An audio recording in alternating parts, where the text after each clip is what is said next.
Bismillahirrahmanirrahim. Assalamualaikum warahmatullahi wabarakatuh. Selamat pagi anak-anak. Berjumpa lagi pada channel Pak Guru SD. Nah, pada video pembelajaran kali ini kita akan belajar tema 4 kewajiban dan hakku. Subtema 3 kewajiban dan hakku dalam bertetangga. Pembelajaran 1. Nah, ingat ya anak-anak, sebelum memulai pembelajaran hari ini, kita berdoa terlebih dahulu menurut agama dan kepercayaannya masing-masing, agar proses pembelajaran dan kegiatan kita hari ini dapat dimudahkan. Amin. Setelah berdoa, tidak lupa untuk menyiapkan alat tulisnya ya, untuk menuliskan informasi baru yang akan kalian ketahui. Oke, kita mulai pembelajaran hari ini.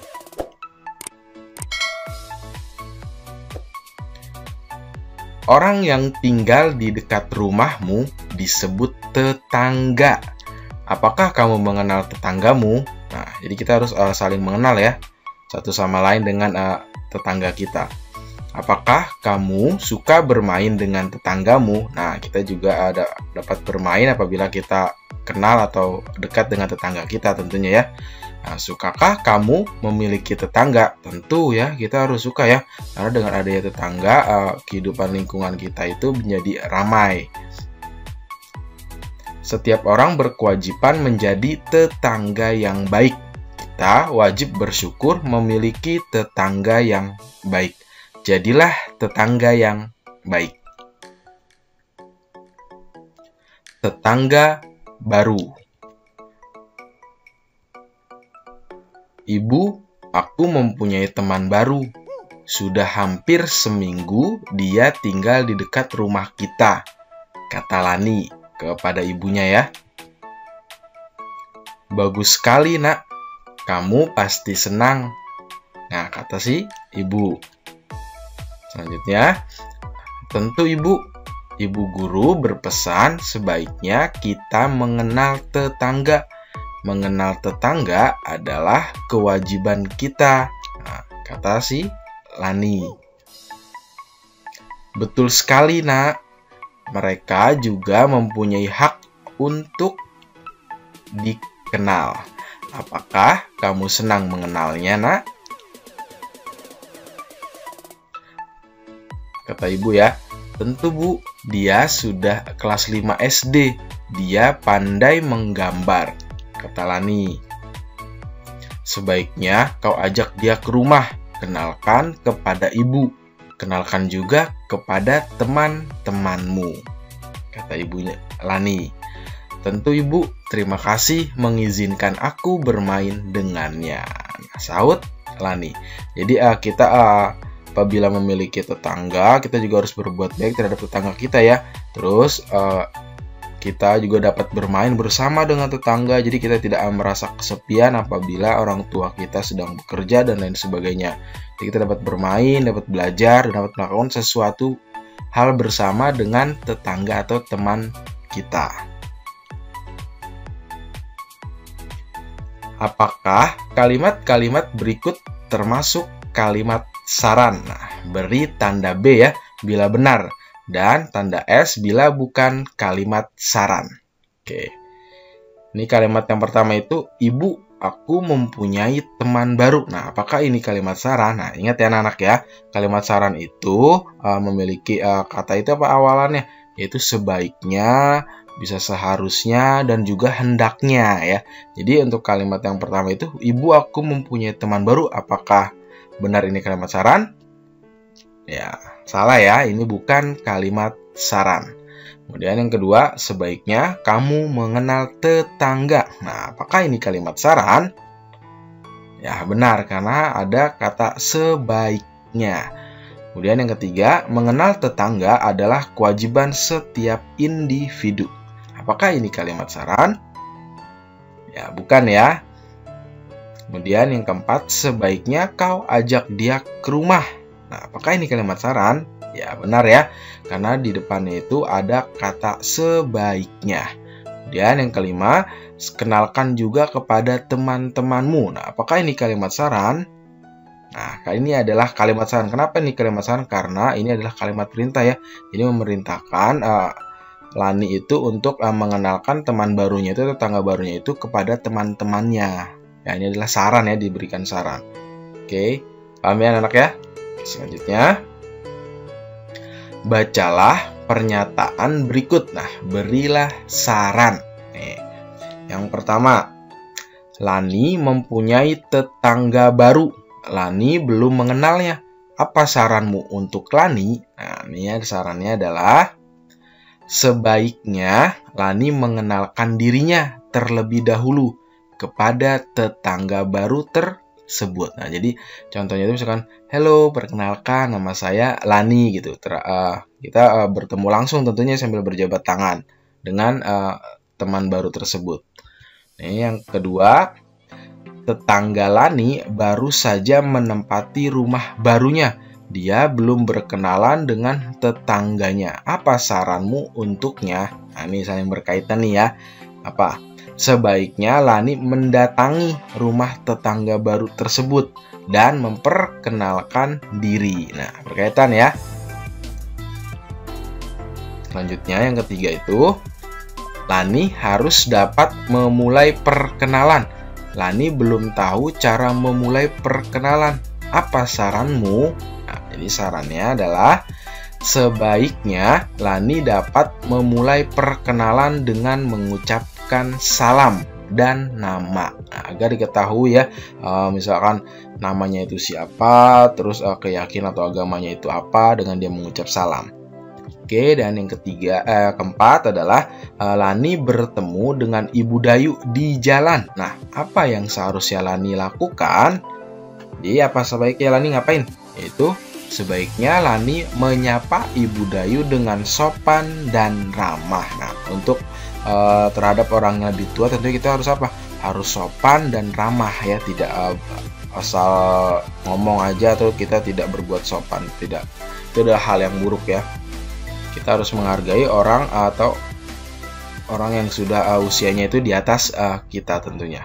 Yang kelima, senangkah kamu mempunyai tetangga? Apa yang seharusnya kamu lakukan kepada tetanggamu? Ya, saya merasa sangat senang memiliki tetangga baru. Hal pertama yang harus saya lakukan adalah berkenalan dengan mereka agar lebih saling mengenal. Jadi apabila kita memiliki tetangga baru, tentunya apa? Kita harus senang dan juga kita harus berkenalan agar kita saling mengenal.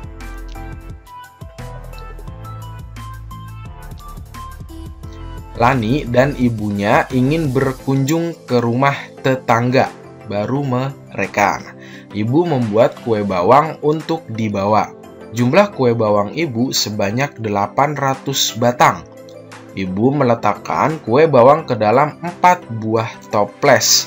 Masing-masing toples terisi kue bawang yang sama banyak. Berapa kemungkinan toples yang digunakan? Berapa isi kue bawang di masing-masing toples? Oke. Nah, ini jadi banyaknya toples dikali banyaknya kue bawang ya. Dalam tiap toples sama dengan 800 kue bawang. Nah, di sini Pak Guru memiliki sebuah contoh nih ya. Yaitu ibu membeli 10 buah toples. Nah, berapa isi masing-masing toplesnya? Nah, di sini sudah diketahui itu jumlahnya, jadi jumlah kue bawangnya itu 800. Kemudian toples itu ada 10 buah toples. Nah, berarti di sini masing-masing itu jumlah kue bawangnya belum diketahui nih ya dalam 10 toples itu. Maka cara mengetahuinya dari mana?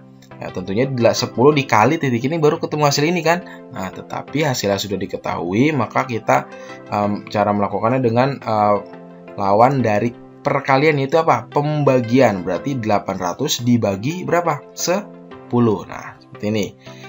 Ini pembagiannya ya, jadi 800 dibagi 10. Nah, ingat kita dua angka nih, 80 ya dengan 10. Nah, di sini berapa? 8. 8 dikali 10 adalah hasilnya berapa? Yaitu 80.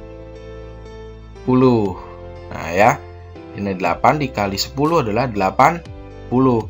Kemudian, lanjutnya, ini tinggal 0 kan sendiri 0 ya. Nah, maka apa 0 ya? Kita tarik turun di sini. Nah, 0 dibagi 10, apakah bisa? Ya, sudah tidak bisa ya. Jadi, langsung saja nih 0 ya kita tarik ke atas. Naikin ke atas ke samping angka 8. Jadi hasilnya adalah 80. Nah, bisa juga mencontohkannya dengan 80 dikali 10, apakah hasilnya 800? Nah, itu bisa dibuat percobaan seperti itu ya. Karena hasilnya banyaknya kue bawang masing-masing toples itu adalah 80. Amin anaknya, bisa juga dengan cara cepatnya dengan apa? Jika angkanya 10, ini 800, bisa juga angka 0 yang di belakangnya itu dicoret. Ini 0 sini berarti dicoret, jadi 80 dibagi 1. Bisa juga cara seperti itu. Nah, ya. Oke, jadi maka jawabannya adalah 80.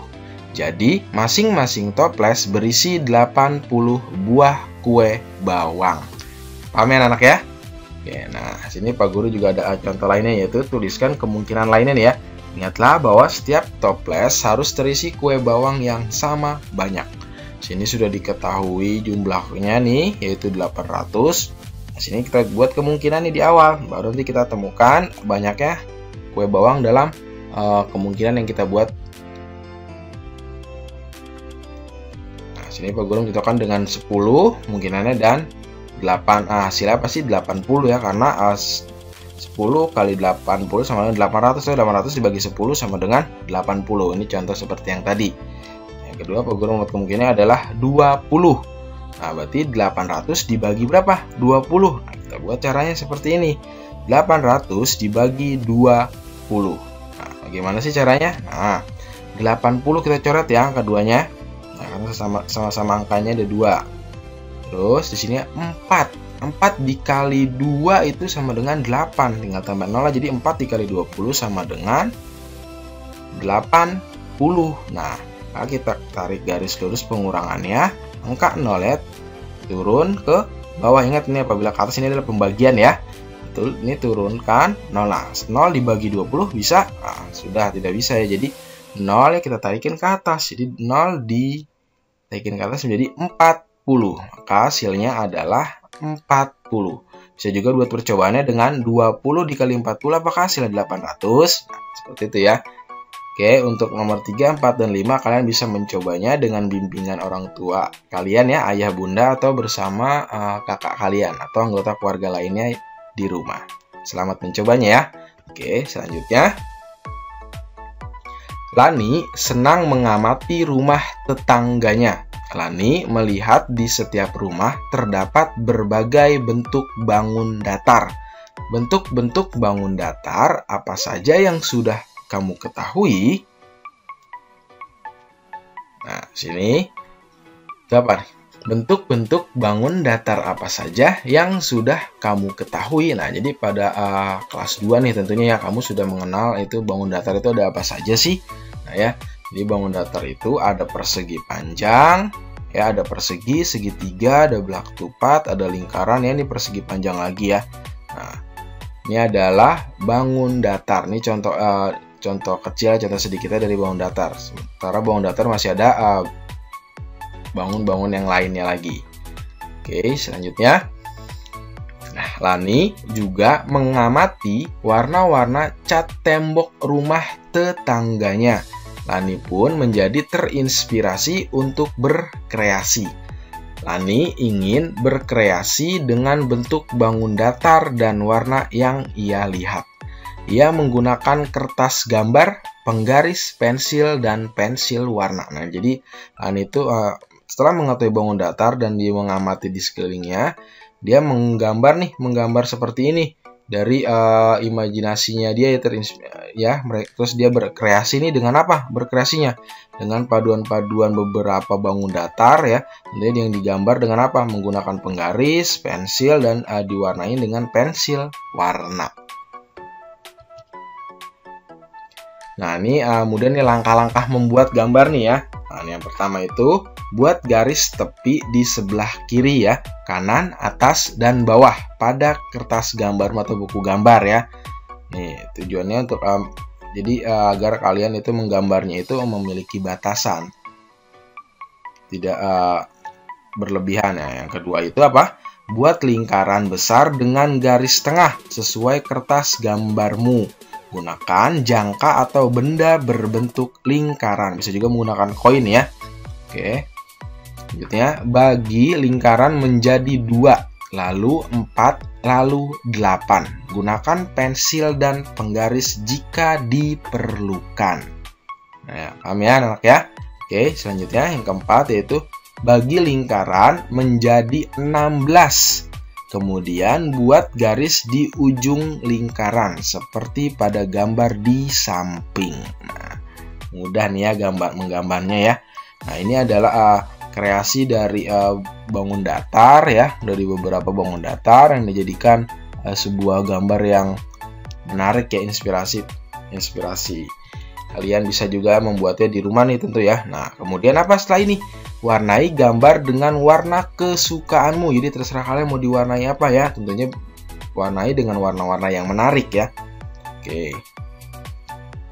Nah, jadi seperti ini. Ini adalah gambar yang dibuat oleh Lani dan diwarnai juga oleh Lani menggunakan apa tadi? Pensil warna.